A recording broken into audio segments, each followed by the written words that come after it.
يقول لك عنابة مش ملاحة، كيف راهاش عنابة مش ملاحة؟ غير وقر وتشوف دي عنابة كامل يقول لك مش ملاحة، شبيه مدمة.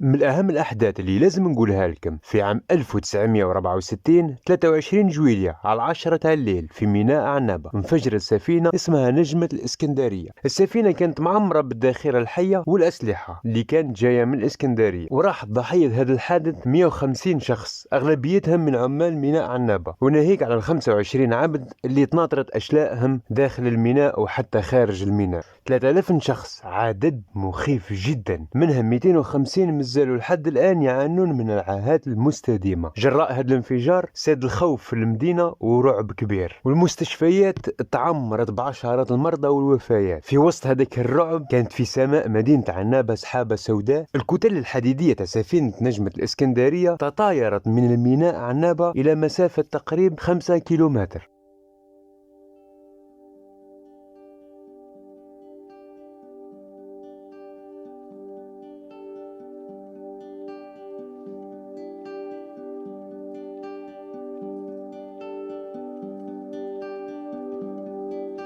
ومدينة عنابة هذه بكري كانوا السكان تاعها يسكنوا في هيبون، وهيبون هذه وين؟ وراء سيدي إبراهيم من هي. كيفاه جاو هنا يعني تصدموا كما نقولوا باش سكنوا في مدينة عنابة. هجم عليهم الواد بكري، كان واحد الواد عدى عليها من هي، رحلوا من هيبون اللي وراء سيدي إبراهيم باش يكونوا يعني تعلموا هيبون وين كانت. سكنوا هنا في لابلاص دارهم، هي يعني المدينة القديمة نسميوها لابلاص دارهم.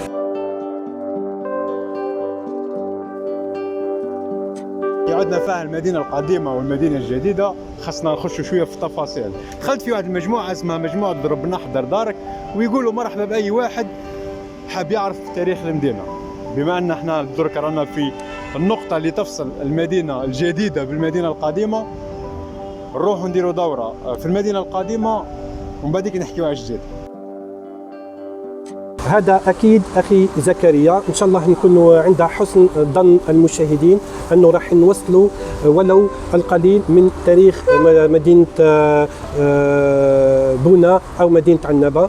أولا راح نتكلموا لأهم الأسباب اللي جعلت من أهل إيبون أنهم يغادروا مدينة إيبون التاريخية ويستقروا هنا خلفنا بالمدينة القديمة.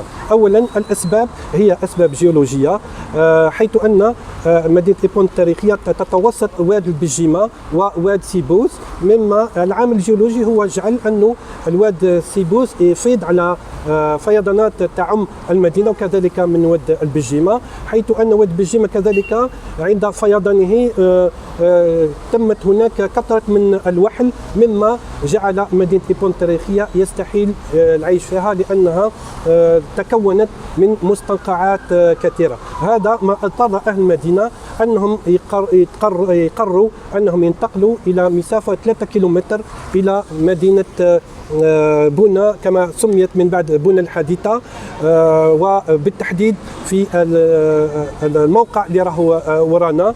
لماذا أهلنا اختاروا هذه المنطقة على عدة مناطق أخرى من مدينة عنابة؟ أولا لأن المنطقة اللي خلفنا هي على علو حوالي 30 متر، وهذا راح يجنبهم كذلك المشاكل اللي عاشوها في مدينة هيبون، أنه مدينة يجتنبهم المستنقعات وكذلك المجاري المائية. وليعلم الجميع كذلك أنه حتى وسط مدينة عنابة والمكان اللي رانا فيه هنا كان هناك واد يمر عليه يسمى بواد كرارة، فلهذا أهلنا اختاروا التموقع أو بناء مدينة جديدة على علو 30 متر.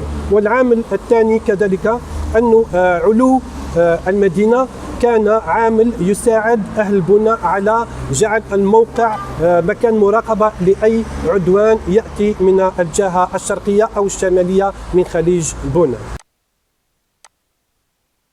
رانا في نقطة، رانا قدام لا شامبر دو كوميرس، يعني الغرفة المديرية الجهوية للتجارة. سكان إيبون التاريخية كي جاو هنا استقروا بالمدينة القديمة. المكان اللي بناو فيه المدينة هي هذه، بداو من الكدية هذه. الكديه هذه يعيطوا لها كديه العناب، هي امتداد من جبل العابد حتى النقطه هذه رانا فيها هي لا شامبر دو كوميرس او الغرفه التجاريه. شجره العناب كانت بكثره في هذه الجهه كما كانت في عده مناطق في ولايه عنابه، لهذا اشتق اسم عنابه من هذه الشجره لكثره شجره العناب بالمناطق عديده بالمدينه. الطريق ما قبل الميناء انه الميناء كان هنايا في تلك الفتره التاريخيه، حتى انه هذيك مش علاقتها الحديده هذيك المدوره، هذيك الحديده المدوره دارها المستعمر الفرنسي انه يقيس من نيفو دو لا مير، يعني مستوى سطح البحر. على ذلك من بكري كانت مدينه عنابه معرضه دائما الى الفيضانات، وكذلك من بين العوامل انه طريق هذا شارع سيانرا انه قبل دخول الاستعمار الفرنسي كان واد يسمى واد كراره، اللي كان يصب واد كراره كان يصب هنا في ميناء عنابه.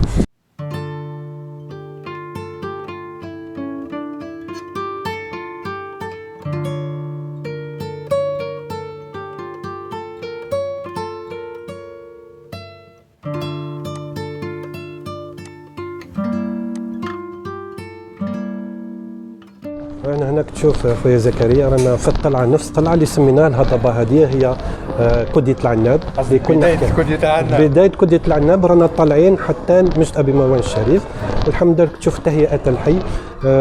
هذا راجع للسلوك الحضاري لأبناء الحي والمبادرات اللي قاموا بها، منها المبادرة الأولى اللي تبناها أهل الحي بالإصدار من نظفة أولاد. الحمد لله راهي النتائج راهي ملموسة، وأصبح الحي بفضل أبناء الحي بفضل بعض النشطاء أنه الحي منطقة سياحية بامتياز، حيث كانت زيارات عديدة من عدة شخصيات من داخل الوطن ومن خارج الوطن. كما نقولوا احنا نعودوها أنه ما نخدموا السياحة بدون أهل الحي. احنا نشكروا ونزيدوا نشكروا ونعودوا نشكروا أهل الحي اللي قاموا بكل هذه المبادرات. شوف كما الحي ولا المبادرة مازالت حتى نهج المفاجأة، وكما قلنا ونزيد نعودوها لا ريو سيربريز اللي الناس تعرفها انه بفضل اهل الحي وبفضل المبادرات. درك ندخلوا الحي المفاجأة او كما تسمى باللغة الفرنسية لا ريو سيربريز، ونشوفوا كما تهيئة الحي. نشكر حليم جواد اللي راهو من بين اهل الحي اللي قام بهذا الحي وقام ب شوف الحمد لله انه كي يجيو الناس هنا يتفاجئوا ب كما اللمسه ونشوفوا باللي رانا اندري رانا نمشيو في وسط احياء تعود راهم رجعونا الى زمن قديم.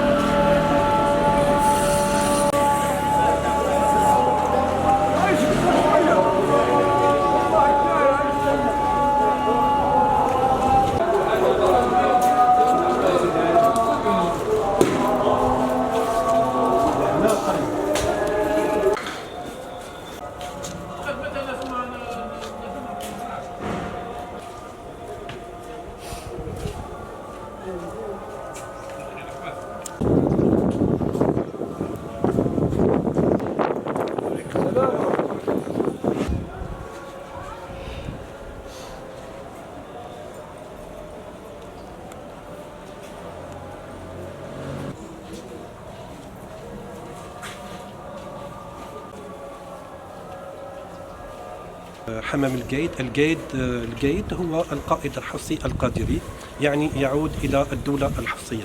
لكن سابقا هذا الحمام العمر تاعو يفوت 1000 سنة، هو كان يحمل اسم حمام جرادة هي الأميرة الزيرية للدولة الزيرية السنهاجية. يقال أن جرادة هي أخت مؤسس بن الحديثة زاوي بنو زيري بنو منات، وهذه المعلومات غير مؤكدة بما 100%، لكن بعض العديد من الكتب التاريخية يقول بني أن جرادة هذه الأميرة الزيرية هي أخت زاوي بنو مناد مؤسس بن الحديثة في سنة 973 ميلادي.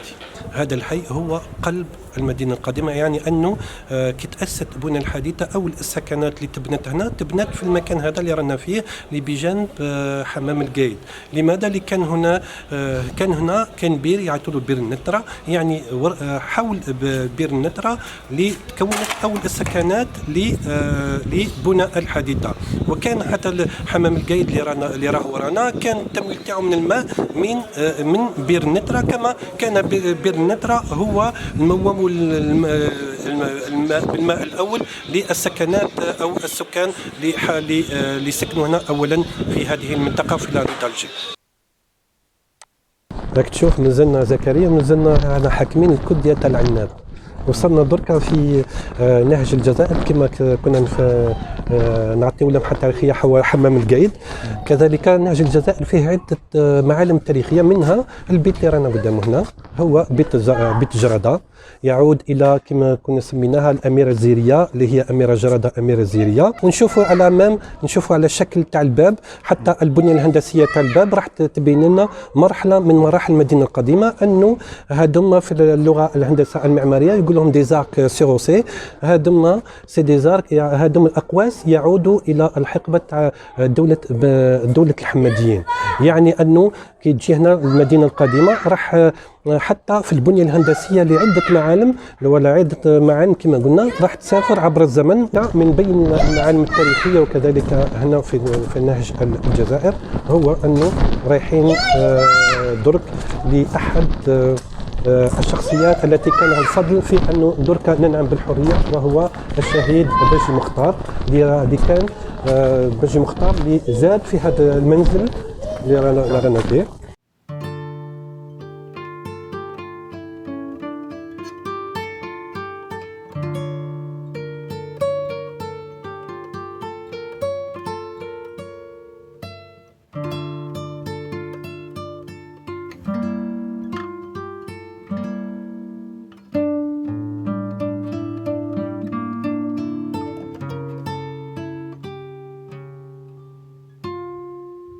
مسجد أبي مروان الشريف يعتبر من أقدم المساجد في الجزائر، هو ثاني أقدم مسجد بعد مسجد موجود بمدينة ميلا، وفي شمال المغرب العربي هو الثاني أقدم المساجد بعد مسجد القيروان.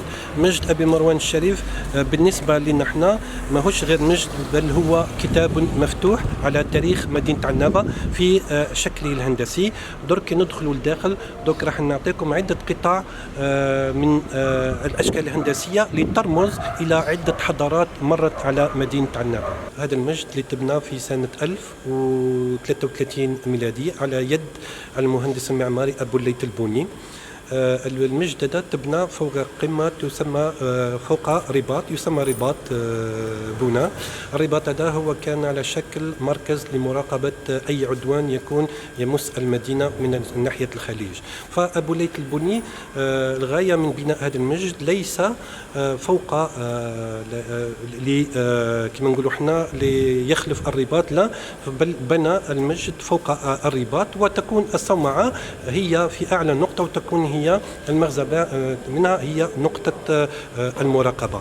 الشخصية الثانية لها الفضل على هذا المجد هو الإمام أبي مروان الشريف، هذا الأمة بالناس. فأبي مروان الشريف كان له الفضل في أن جعل من هذا المسجد جامعة إسلامية، وكذلك مركز لتعلم كل الشؤون الحربية.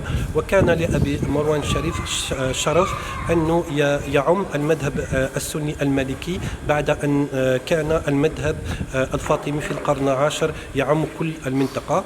ومشهود لأبي مروان الشريف أنه أول من في زمنه في المنطقة اللي رانا فيها أول من فسر موطأ الإمام مالك.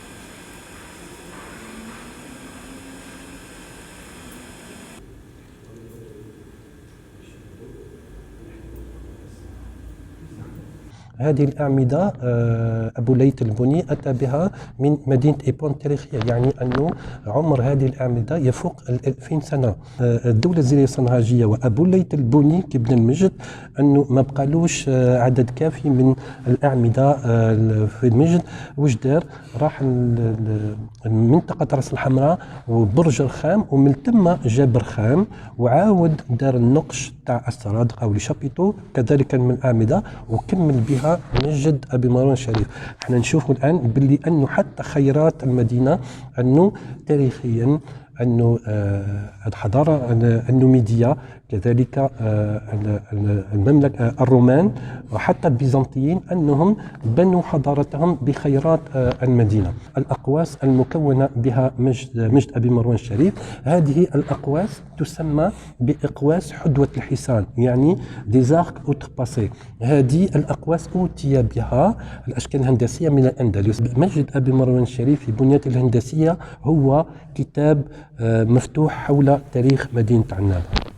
أيها المشاهدون، انتهت حلقة اليوم. كانت ثقافية أكثر من سياحية، وفي بعض الأحيان ممكن تكون الحلقة استثنائية أيضا. إذا كاين تفاعل كبير من طرف المشاهدين، راح نبذل مجهود كبير باش نخرج لكم حلقة كل أسبوع. نستقبل آرائكم، اقتراحاتكم ونصائحكم، دعمكم، الدعم اللي تقدروا تمدوه لنا الآن. تبارطاجيو هذا الفيديو مع أصدقائكم، ما تنسوش أنكم تشتركوا في القناة، وأكيد أي حاجة راح تكون جديدة راح نحطها على بروفيلي زكريا عليوات.